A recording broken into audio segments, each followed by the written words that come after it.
The Dodgers skid continued in Milwaukee, where honestly, there aren't a whole lot of positives to talk about. Well, there is something we need to be talking about. There's questions.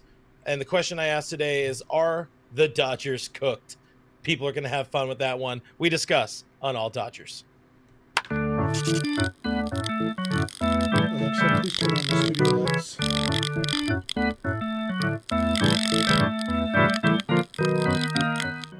Coming at you live from all of the places around the world, or more so, La Puente, California, Pleasant Grove, Utah, or something like that, and wherever Kevin is in the greater Chicagoland area. This is a post-game edition of All Dodgers. And guys, Dodgers are now losers of 4 in a row.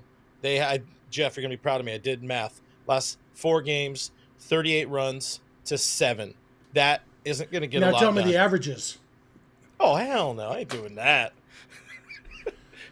Boys, how we feeling? Everybody in the chat. That's 9.5 to 1 3/4 average per game. That's bad. Get out of here with the math. This is not a math show. This is an angry show. I don't know if it's an angry show, but it's a can we please get to the All-Star break show already? And Kevin, I think we desperately need to get to the All-Star break. But yeah, Kev, what's the initial reactions before we get Jeff's thoughts? Because you haven't been on for a couple of days. True. Dodgers bad, season ending, sky falling. There it is, guys. Smash that thumbs up button on the YouTube here. Subscribe for the Dodgers to be bad, season ending, all that kind of stuff. Listen, maybe I was a little I don't want to say clickbaity, because I think it is worth the conversation. It's like, are the Dodgers cooked? Ultimately, we're going to get to no, but right now they look a little cooked. This is a team that is gassed, much like we saw last year. Jeff, what are you seeing? Yeah, I told you guys I was only on board with this other Dodgers cooked angle if I got to take the of course not side of things, because of course not. And maybe it comes down to, like every other sports argument in the history of the world, it can be distilled down to people defining words differently. So what do we mean by cooked? Because, no, they're every good season has bad stretches. Maybe with the exception of 2020, one of the benefits of the 60-game season was the Dodgers didn't ever have a bad stretch during that season. Other than that, every other season, you have bad stretches. You have cold stretches. Dodgers have had a couple this year, and yet they're still, 2 games out of the best record in baseball because their good stretches have been really good. But right now, like you said, yeah, between injuries and whatever we saw today, it's not a great time to be the Dodgers right now, and they are, limping into the All-Star break at best. Yeah, it's this is very much the I am straight up not having a good time meme right now. Yamamoto's like, he was supposed to be the chosen one. Can't even get through the first inning today. His worst start as a major leaguer, which is very, very unfortunate. Didn't help himself. Didn't get a whole lot of help to escape that inning. I don't really care to talk too much about Yamamoto. I don't know if either of you guys have a different feeling on it, but for me, yeah, like I said, I think this is just a team that is in desperate need of that break. They are cooked. First half Dodgers are cooked. They have run out of gas. They've run out of arms. Julian Fernandez, come on down. You're the latest dude to come and pitch and be bad for this Dodgers bullpen. James Outman is back with the team because Kike Hernandez is on the injured list today. It's like every pet their head is falling off right now. It's a tough scene. It's not the end of the world, but I will stand behind that to defend my title choice of this episode. Yes, the Dodgers are cooked, but just the first half Dodgers. I have a lot of hope for the second half. Either of you guys take it from here. Yeah, it looks like they're definitely limping, like you said, into the All-Star break. I don't know. There's certain good things I guess you could potentially say about this. James Outman being back, I don't know, maybe 5th, 6th time's the charm. He learns how to swing a bat. For like the quickest second, I was like, oh, maybe this will work. And then he ended up striking out 2 more times. And I'm, as Jeff alluded to, every team has these stretches. I like that they're going through this stretch, if I'm being completely honest, not to sound, it is a little bit of copium, but You know, they had this really soft part in the schedule. Then they had to play real teams. You know, now they have to play real teams, and they're getting it handed to them. You know, if they end up walking through this division come September because they've had a soft spot in the schedule, and then they all of a sudden have to play real teams again, you know, again, I talked about it last time. You can look back, they can look back on this stretch and use it and build from it as like a point to say, okay, we just can't let this happen again, or what did we do wrong then, and how can we avoid it now? So that's just a way of twisting it, or turning it. Yeah, a couple of comments to jump in on. Alex in the chat says the Dodgers won't give up on the season, obviously, but they won't win as currently constructed. And I agree with that, but that's also good news because the Dodgers won't be as currently constructed for long. You know, on both the pitching and the hitting side, right now they are banged up, and just with what they have on the injured list of those guys, if those guys come back, they're in good shape. The Dodgers focused a lot on the pitching depth in the offseason, and what we've seen is that it worked. Even with multiple stars going down, others taking longer than expected to come back, the Dodgers have still been able to win games. Not because of the pitching, but because the pitching was able to keep them in games a lot. The offensive side, not quite as much depth, and so you do have, this lineup today, it's like, okay, this James Outman, Miguel Rojas at the bottom of the lineup. Like, not that Miggy Rowe, like we talked about yesterday, he has hit better than expected, but he's still not a guy who you expect to hit really well. And so, yeah. And he shouldn't need to be honest. This team's supposed to be better than that. And this is where you have the struggles of, Shohei had 2 hits today, which is nice. They weren't really of the run-producing variety because nobody was getting on base. Mookie Betts still kind of trying to find something, of course, but not having your MV3 doing things. Teoscar sidelined with a foot injury. Ha-Seong Kim getting exposed and not really, straight up not having a good time himself in recent games. It's just everything that kind of can go wrong will go wrong. And it's worth noting, Dodgers 1-4 since Max Muncy hit the sideline. I like that. We got a super chat. I got buttons for that here. You got buttons for that, but where is any accountability for the offense right now? Bad defense, pitching, lazy right now. Where is that MV3? There it is. Everyone's swinging a pool noodle. Don't get me started. My pool is out of commission at the moment, but it's very sad. F's in the chat for my pool, guys. Hopefully it comes back very, very soon. But I appreciate Don't Care 187 for the super chat. Did we get another one? Yeah, that last one was Bacon Tree. This one's Don't Care 187. Oh, my bad. Bacon Tree. I missed that one. Well, Kev, read some. Let's hear you. $5 from Don't Care 187. Robert should be on special teams coach with the amount of punting he does. Dodgers are beyond cooked with the amount of injuries. # sky is falling. Yeah, that's what I said. Sky's falling. Yeah. Sky is falling. Our birds' heads are falling off. 300 GJW also $4.99 super chat. It's probably worth mentioning though that the point of that fable is that the sky wasn't actually falling. Just for the record. Worth noting. Worth noting. The sky is not falling right now, but there are some problems. And I was going to ask you guys, and we appreciate the super chats, everybody, the engagement so far on the show.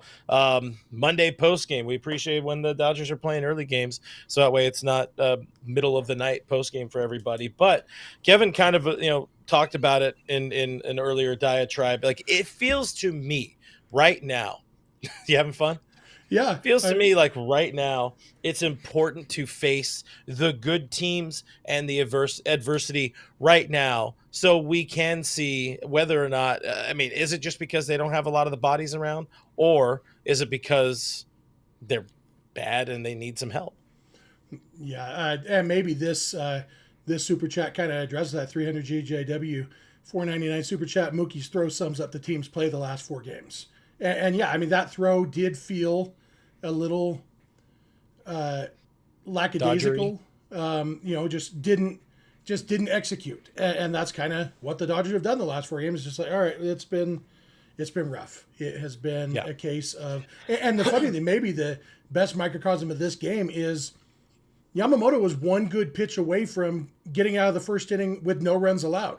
Instead, he hung a curveball to Michael Vaughn. Michael Vaughn hit a 3-run homer. Then Mookie's error happened. If he throws a good curveball to Vaughn, he's through a scoreless first inning. Not a great first inning, still 2 base runners, but a scoreless first inning, and who knows how this game goes. But he didn't, and that's kind of the point of baseball, that you have to execute. And if Aaron Judge had caught a fly ball, the World Series goes different too. If wishes were fishes, we'd all have a fry. If what was it? If my grandma had wheels, she'd be a bike. Is that what you said, K-pop? Yeah. So, yep. K-pop.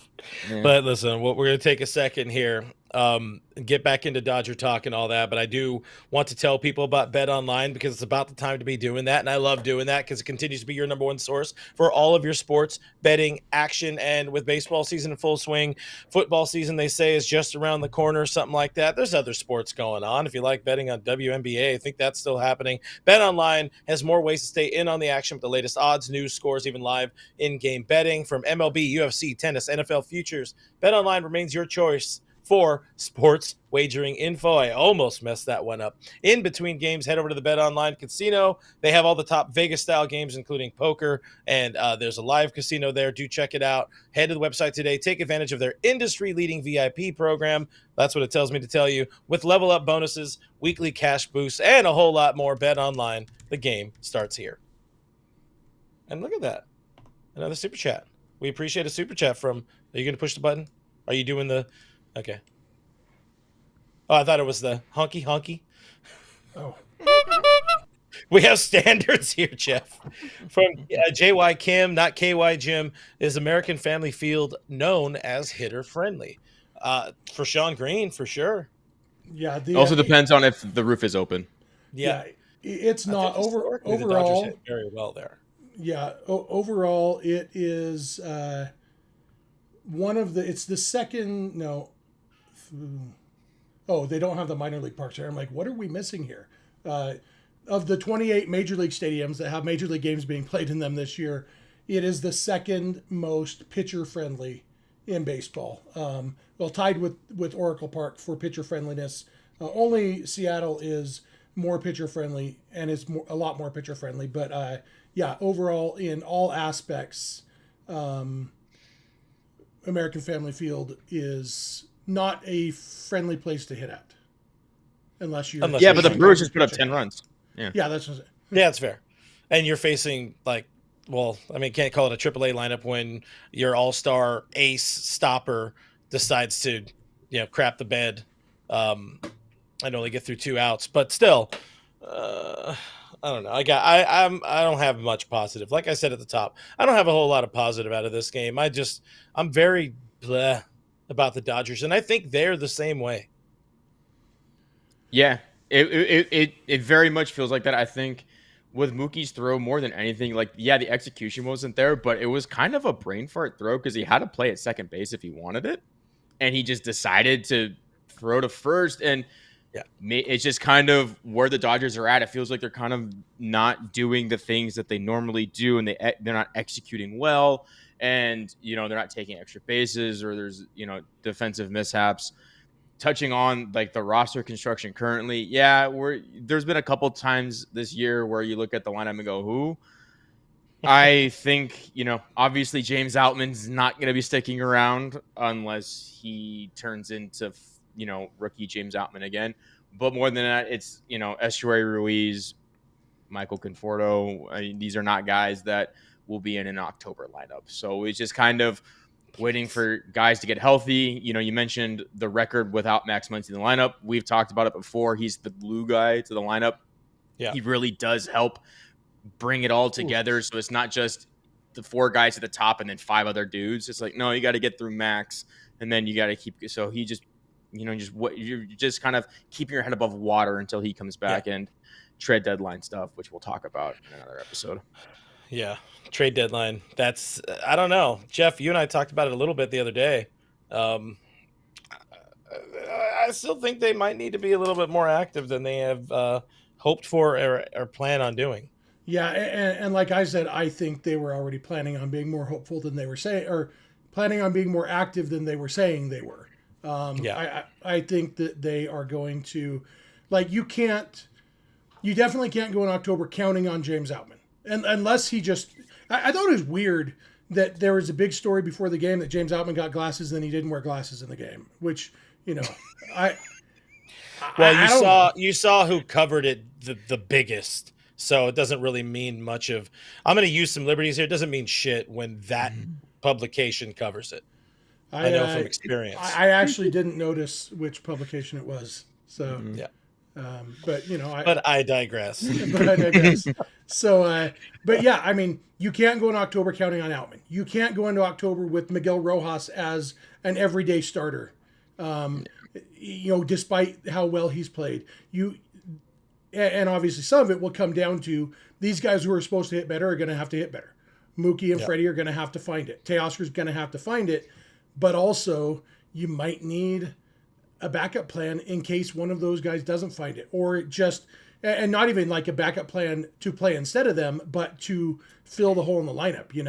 I mean, if Mookie's hitting like this, he can't bat second in October if he's still hitting like this. I'm not in favor. A lot of people want to move down to the lineup now.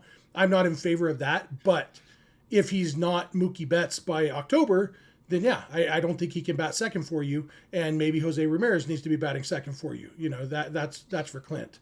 But my man, whoever it is. I brought up Josie first. I just want to bring that out, put that out there. But Josie's on a vacation far away. Get Charlie Blackmon. He's not playing. We also don't need it. I'll take the corpse of James Outman before we have Charlie Blackmon come back and play for this team. I think, or not come back. We'll come back and then also play for this team. Yeah, even if this whole roster is healthy, and we've right now we're saying a lot of the same things over and over because, well, one, we're doing daily content. I'm not used to that, but two, the team is just mired in this stretch of being booty, and the offense is not showing me, even when they're like, kind of everybody's back and healthy. I don't know that there is enough there outside of like some lucky, kind of Corey Seager God mode type of things. I don't know that they have enough to really overpower another team like the Detroit Tigers in the World Series, or even Houston Astros if they happen to meet up in the World Series. I'm not exceptionally confident about it. I would love to see a big splash, and I'm going to keep pushing for that until Andrew Friedman takes my calls. So apparently Bill Plunkett was the first one to report that Outman got glasses, and he specifically said, but he's not wearing them in games yet. But there was another tweet after an aggregator site stole their content or stole his content, or sorry. And I didn't see that one because I may or may not have that particular site muted on the social medias. So I believe, if I remember, I had that particular site muted even when I was writing some of the content that they were tweeting about. It's just a lot, Yeah. Some people like spam, other people make spam, but that's another conversation. My best friend's mom loved cooking with spam. I hate spam. The only sentence I ever heard her say in English was, "You hungry, Jeff?" And obviously the answer was always yes. But it always had spam in it. That lady could watch out. The what's it called? The Astros fans are coming after us for being chunky boys, so you better be careful. Don't give Wait. Are we overweight? Breaking news. This isn't the biggest, sexiest menage a trois covering the Dodgers. Well, you would need to be flipped. K-pop needs to grow a beard and gain some weight. I don't need the gain. Chunky beard boys. Hey. We had a super chat. I saw it, and then it went away from me. Swelling sausage with the $1.98. Oh, you put it on the screen. That's what that noise means. Yeah. Did Glass Arm ever get over the wet hair meltdown? I hope. Where did that happen? That was in Chicago, right? Philly, that's right. Sunday, April 1st. Back. That was he's second. Should we get into the pitching matchup since the banner's been up there for like 5 minutes? You guys are up here instead of where I usually have you, so I'm barely paying attention. I'm not pushing the buttons. The Glasnow thing, I think we need to have a conversation because the Dodgers kind of had a bullpen game today, and Kershaw tomorrow coming off of the most pitches. I think Jeff said the most pitches he's thrown in 2 years, and then Glasnow making his first start in 2 months, 2.5 months. April. A little worried about that, Jeff. What are you worried about? What are we thinking? Coming into this series, you're kind of looking at this game as, I'm not going to say must-win game because I don't believe in using that term incorrectly. But if you want to win this series, it would have been really good to win this game. When you have Yamamoto against Peralta, both all-stars, but overall this year, Yamamoto has been a little bit better than Peralta. Dodgers had some success against Peralta last year, although in his career before that, he was really good against the Dodgers. But you would have hoped to win a close 4-3 ball game today so that you only need to win one of the next two, because Kershaw, like I said, don't know how much depth they can get from him tomorrow. Maybe he'll be fine, and maybe his arm says, hey, I like throwing 100 pitches, and he'll give us 6 innings tomorrow. But I don't know. I mean, the fact is, because of what happened today, we probably have Will Klein and Julian Fernandez both going back to the minors tomorrow. And maybe that's what it finally takes to get Edgardo Enriquez in the big leagues, because, maybe he's still in the doghouse for whatever mysterious injury caused the foot injury. That's my only guess. But, all that to say, tomorrow's Kershaw against Mizorowski, which is definitely advantage Brewers, but also the Mets lit up Mizorowski last time up. And so it's not a foregone conclusion. But then Glasnow on Wednesday, who knows what to expect from Glasnow? We've seen he's built up in the minor league, so he can probably throw you 90 pitches. Will they be good pitches? I hope so. And that's definitely on the Brewers side, is the pitching matchup that most favors the Dodgers, because Jose Quintana, despite whatever he's done in his career, is a pitcher that the Dodgers should hit well against and have hit well against in the past. But, he's throwing 6 shutty. Yeah, that's what I'm feeling. Oh God, he's throwing 6 shutty. I think, obviously I always want the Dodgers to win, but I want it more when Dodger fans are in doom and gloom mode, just so that they can have to, in real time, memory hole the good so that they can stay miserable. Because it's hard work to stay miserable when your team is winning. And Dodger fans, to their credit, they successfully do it a lot of the time. That's fair. But, I am rooting extra hard for the Dodgers the next 2 days, because I want them to win this series immediately after people declared the world ended. Well, let's be fully or not transparent, but honest here. That's a big fetish for you, is being able to tell people, no, it's not the end of the world, and then the end of the world doesn't happen. So I you actually could be don't enjoy it, but it's not so much a fetish as a compulsion. I don't like it, but Mookie needs to stay at the haunted hotel in Milwaukee. Maybe couldn't hurt, TJ Jesse. He'll get his bat will get possessed.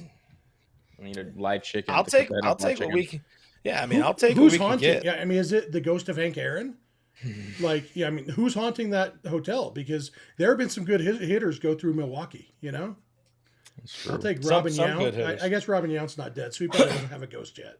So it's probably something that should be pocketed for another show or another conversation. But I do kind of want to take some time to explore the whole, maybe Mookie should move down in the lineup, because right now he's not helping the team or helping himself batting second. And I'm not saying they necessarily have the personnel to plug right into that spot, but maybe just something. I appreciate every once in a while something being done for the sake of change, and it feels like maybe this is leaning into that, but at the same time, he's not hitting really great in that 2-hole, and maybe Andy Pages can kind of spark the lineup. Just first name I'm thinking of. Andy Pages can provide a spark there at the top of the lineup or something like that. My off base here, if you will, Jeff. I don't believe in change for the sake of change. I think you need to have a clear, here's why we think this is going to help. But sometimes the answer is we think a change will help. And so it's not necessarily change for the sake of change. And maybe this is me being way into semantics again, but change because you're expecting a specific improvement. And whether that is, look, Andy Pages just deserves to bat second more than Mookie Betts does right now, or we think it's going to help Mookie. But I mean, as we get further into the season, if you do get to the point where it's like, okay, we're thinking that in October we might need Mookie batting eighth, then maybe you do it because you don't want his first time batting eighth to be in the postseason. But right now, yeah. So I'm not opposed to the idea, but only if they actually think it will help something. Now, I'll add this, and then I want Kevin's one reaction to what I'm going to say, but two thoughts on it as well. So when I was a championship softball manager, we won one, so I can call myself a championship softball manager. Every once in a while, when you're playing poorly, you have a little fun, you have a little levity, and you decide to kind of flip the lineup for just the hell of it. And I'll listen, James I'm Outman saying leadoff. Is that what you're saying? and Shohei Ohtani batting ninth, just to, even if it's just to kind of like ease some of the tension, because you imagine that clubhouse right now, yeah, they are aware of the standings. They know that this is all part of a long 162 game season. You're going to have your lulls, like we said, but at the same time, it's not fun losing baseball games. It's not fun getting swept by the Houston Astros in your home and then going on the road and then getting a 10-1 drubbing in, or whatever it was, 9-1 drubbing in Milwaukee. So just something to be like, hey, whatever, let's have some fun. Or Kike Hernandez from the bench makes the lineup or something like that. Like, Kevin, is this, yeah, that one's a bit much. Okay. This is me just talking out of my ass, but still, is this a point where just doing something, not so much for the sake of change, but for the sake of levity, could help the team a little bit? Like, what do you think of that, Kevin? Is that dumb, or is that really dumb? I don't think they need it. They're professionals. They've gone through stretches like this before. Chances are before the end of the year, they're going to go through a stretch like this again. These guys are professionals. Sometimes you just got to wipe it. It's been the last 4 days, sure, but they'll wake up tomorrow. It's a new game. Who knows what's going to happen? Yeah, it's Mizorowski, but hey, it's a rookie. Maybe, they'll just kind of say, hey, swing first pitch and just have fun that way. Just like, hey, let's be aggressive against a rookie and make him throw us strikes. And that's how they have fun. I don't think they necessarily need to do anything drastic with the lineup. There's always, you could change things up. As much as I think Pages technically deserves it, it's whether or not he can handle hitting second. I think part of the reason he is succeeding is because he is batting lower in the lineup. There's not as much pressure on him. Hitting second, hitting behind Shohei Ohtani is a lot of pressure. So I don't know if that guy exists on the roster, not named Will Smith, but I don't know if we need Will Smith batting second right now. Cause also, again, he's hitting really well and he needs to prove he can do it over the course of 162. So I also don't want to move him either, and giving him, an extra 50 at bats a year might not help his case. So that, I don't know. It's a long roundabout way of saying, I don't know, just go up and swing first pitch tomorrow and see what happens, because it's Jacob Mizorowski's stuff is filthy anyway. His best pitch might be his first pitch. Yeah, Michael in the chat says, Jeff, we aren't saying the world is ending. We just want to see some passion and fire from this team. Roberts or management needs to chew out some players behind closed doors, show some fire. And that's honestly another thing that I'm not opposed to, but I'm only in favor of it if there's actually a reason for it. Like, I know a lot of fans want Dave Roberts to get ejected more, go yell at umpires when they suck. And okay, but what's the purpose? Because it doesn't actually help your team win games. And so, yeah, if somebody needs to be yelled at, then by all means yell at them. And I don't think Dave Roberts is opposed to it, but, and maybe this is the parent in me, I don't know that there are very many times that what somebody actually needs is to be yelled at. I don't think there's anybody on this team who's playing poorly because they don't understand that it's their job to play well. And so, yeah, I mean, if you think that Teoscar Hernandez's defense is because of laziness, yeah, have that conversation. It's probably because he's a bad outfielder and he's hurt. And so it's like, okay, is yelling at him going to change either of those things? I don't think so. But again, it's absolutely Dave Roberts' job to figure out if somebody needs to be yelled at and do the yelling if so. I'm just not convinced right now that would actually help anything other than making fans feel better. I think, I mean, the show definitely helps. It helps people feel like, all right, well, they at least they care. Got 199 super chat from Swell and Sausage Land. How long would you say or stay with Conforto?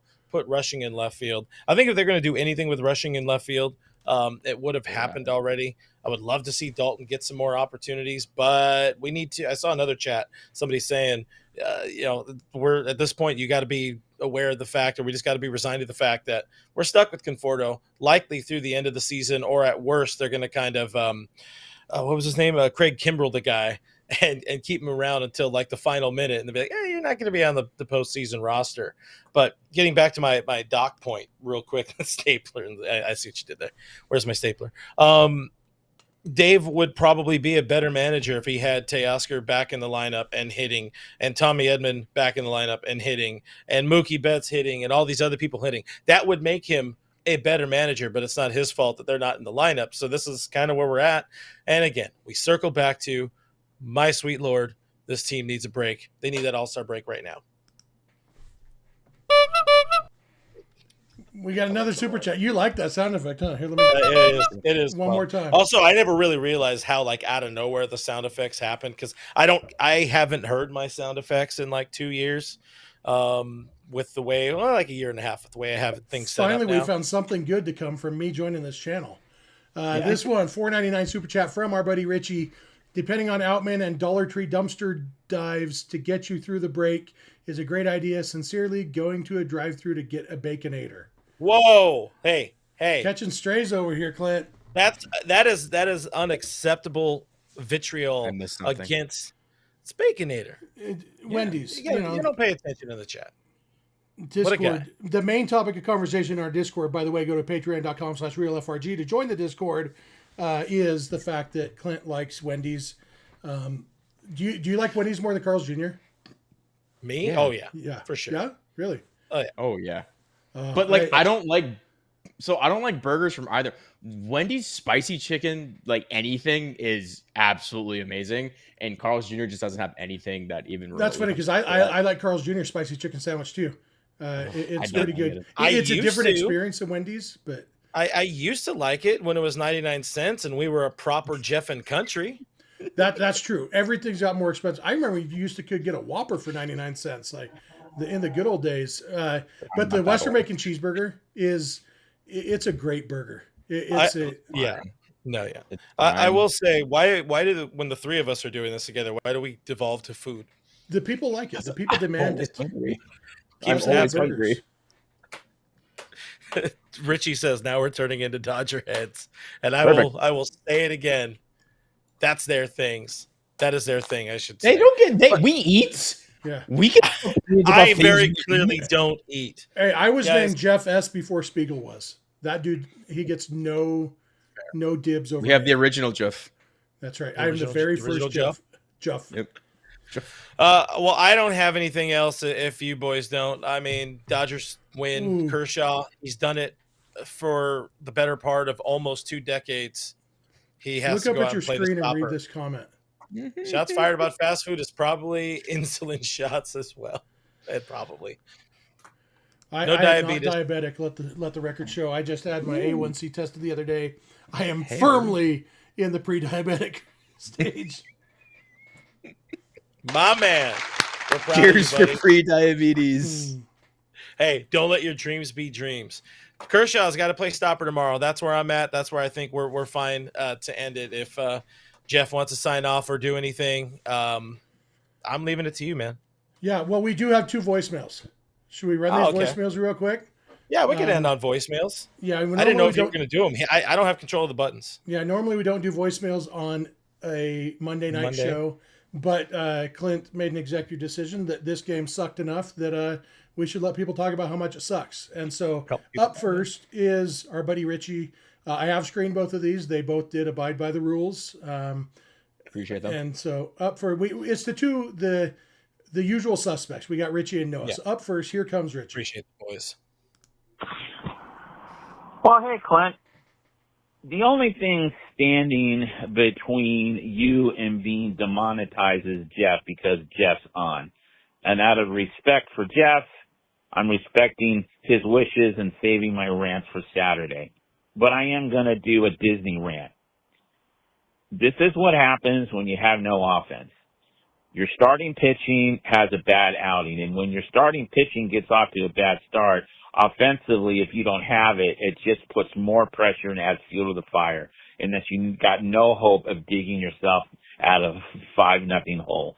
And because it's 5-0, Dave's not going to go to his high leverage arms because there's no point at that point to bring them out down 5-0. So you're hoping for your tomato cans to try to keep the minimum, to try to do the damage and keep the damage down to a minimum. But you're depending on guys like Klein, to make that happen. And unfortunately, he couldn't do it. And now you're down 7-0. At the end of the day, nobody's hitting, which puts pressure on the pitching, and the pitching's been bad. And by doing that, you're not able to pitch your high leverage guys. So they've been hanging out for days in the bullpen, not getting any work whatsoever. So then when you do need them, you don't know what you're going to get because they haven't pitched in so long. In other words, that the Dodgers are their own worst enemy. No defense. Starting pitching's crap right now. You're forced to use the tomato cans and they're crap. And at the end of the day, we have way too many injuries. Not even the Dodgers could sustain all of these injuries that hit us all at once. So we're just going to have to get through this, and the All-Star break couldn't come any sooner. And I think the All-Star break is being looked forward to not by the players, but by me personally, and I'm sure the rest of the people who support and love this channel. See ya. Thanks, Richie. There is nothing better than starting a 2-minute and 12-second voicemail with the saying, "You're lucky that I'm not going to rant today." So that's I can only imagine what we would have gotten if Richie was in ranting mode. Would have been cut off. 10 minutes. 10 minutes. Remember, voicemail cuts off at 3 minutes either way. Can we change that to 1 minute? Let's. I don't know that how out. to do that.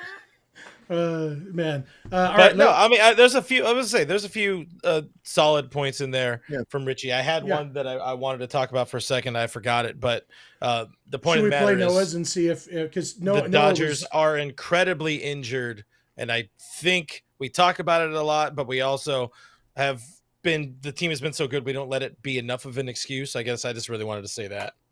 Yeah, let's play Noah's because he, believe it or not, was also unhappy with how this game went today.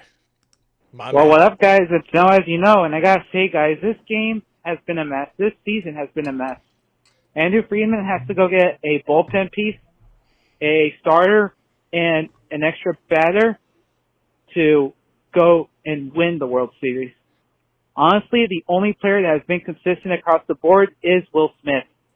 Everybody else has just been up and down, up and down.